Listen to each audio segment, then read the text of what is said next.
Welcome to number 1 news. This is Mallika. Seed కంపెనీల సరఫరా చేసిన విత్తనాలను సాగు చేసిన రైతులు, కౌలు రైతులు నష్టపోయారని, సీడ్ కంపెనీలు కౌలు రైతులకు అందించాల్సిన నగదును ఇవ్వకుండా ఆలస్యం చేయడంతో తాము మోసపోయినట్లు రైతు సంఘాల నాయకులు సబ్ కలెక్టర్ బొల్లిపల్లి వినూత్న దృష్టికి తీసుకొచ్చారు. సీడ్ కంపెనీల ఆర్గనైజర్లు, కౌలు రైతులు, రైతు సంఘాల నాయకులతో నూజివీడు సబ్ కలెక్టర్ సమావేశం నిర్వహించారు. ఈ సందర్భంగా రైతు సంఘ నాయకులు మాట్లాడుతూ, ఒకప్పుడు పారదర్శకంగా జరిగిన విత్తన ఒప్పందాలు ఇప్పుడు అక్రమాలకు, మోసాలకు నిలయంగా మారాయని ఆరోపించారు.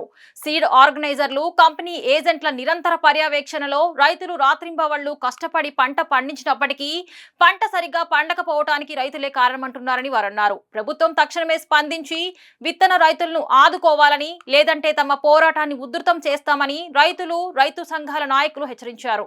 ఇవాళ నూజివీడు సబ్ డివిజన్ లో మనం ఒక మీటింగ్ కండక్ట్ చేసాము between farmers, seed production companies, agriculture department. So repeated గా లాస్ట్ 2 months నుంచి కంటిన్యూస్ గా మనకి గ్రీవాన్సెస్ వస్తుంది.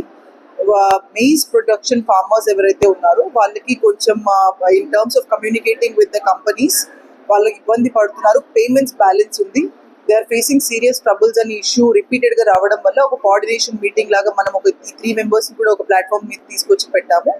సో రబీ 2025-26 చూసుకుంటే 5,831 ఫార్మర్స్, 12,589 acres లో ఈ మెయిజ్ ప్రొడక్షన్ ఉంది. దాంట్లో మనం ఈ బైబ్యాక్ అగ్రిమెంట్స్ ఏవైతే ఫార్మర్స్ సైన్ చేస్తున్నారో దాని గురించి farmers are repeatedly raising grievances that middle men ఎవరైతే ఆర్గనైజర్స్ అని ఉన్నారో కంపెనీస్ పెట్టుకున్న వాళ్ళ దగ్గర నుంచి payments are not coming timely, ఎప్పటి నుంచో బ్యాలెన్సెస్ ఉన్నాయని చెప్పారు. సో దానికోసం ఒక 10 companies ఎన్లిస్ట్ చేసుకొని ఆ కంపెనీ రిప్రజెంటేటివ్స్ అందరినీ పిలిపించాము. వాళ్ళందరికీ ఇన్స్ట్రక్షన్స్ ఇచ్చాము. ఏవైతే పెండింగ్ బ్యాలెన్సెస్ ఉన్నాయో ద కంపెనీస్ ఆల్సో వాళ్ళకి 2 days టైం ఇచ్చాము to report on the amount of balance, ఎంత ఎక్స్టెంట్ ఆ కంపెనీకి ఉంది, ఎంతమంది ఫార్మర్స్ ఉన్నారు ఆ కంపెనీ పరిధిలో, వాళ్ళందరూ కూడా డబ్బు వచ్చిందా ఆ ఫార్మర్స్ కి అని వాళ్ళు 2 days లో రిపోర్ట్ ఇస్తారు. సో దానికి అకార్డింగ్ గా if the companies are not taking forward మనం క్లియర్ ఇన్స్ట్రక్షన్స్ ఇచ్చాము that companies will be held responsible ఈ ఫార్మర్స్ కి under the seeds act 1966 and control order. Accordingly, a report will be also be sent to Collector Madam regarding the meeting that has happened today. Minutes and ఏవైతే companies రాలేదు వాళ్ళకి కూడా మనం instructions communicate చేయమని చెప్పాము. Next 7 days and 10 days దీన్ని follow up చేస్తాం. ప్రాంతాల్లో గ్రామంలో ఏ కంపెనీ విత్తనాలు పోయినాయి అని చెప్పని రాతపూర్వకంగా సబ్ కలెక్టర్ గారికి విన్నవించాం. వారు ఈరోజు సమావేశం పెట్టారు.